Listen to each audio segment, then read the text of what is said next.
There was a woman I was talking with, and it's funny because we think that if you're struggling with something now, if you're struggling with an eating disorder or drug addiction, or that there must have been something extraordinarily traumatic in my history.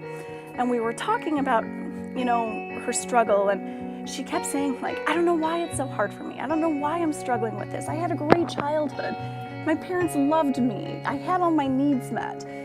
But then as we're talking, there were some of these more emotional needs, that not quite knowing when dad's gonna blow up, or not quite knowing, if mom's gonna come home after work, or if mom and dad are gonna be talking to each other.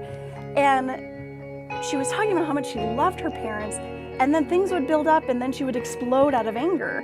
And as we were talking about it, she realized that she doesn't experience emotions as they come because she puts everything aside, because I love my parents, and you can only love somebody or you can be angry with somebody. And the realization that you can still love somebody and be angry, you can still love somebody and honor your own emotions and reactions is possible. And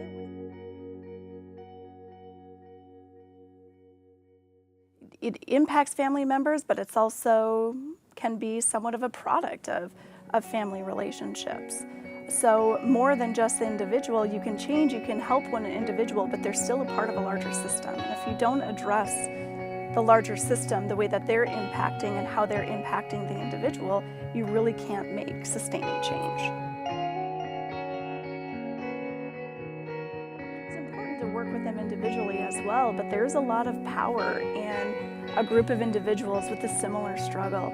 I think one of the most powerful things that I've experienced is you have an individual who feels so isolated and alone. If you keep in mind, eating disorders they thrive in isolation and secrecy. So you have this individual who is terrified to go into a group setting, but once they're in that setting and they hear somebody else say,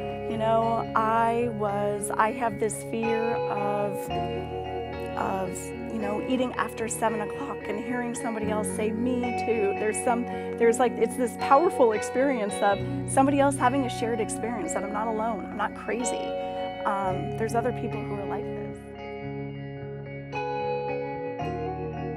I would say what's enjoyable is it is a long and really lonely process for a lot of these individuals who are just extraordinarily misunderstood and hopeless. And to be a part of somebody's journey, to be a part of some of those intimate details of their life is really a privilege and an honor.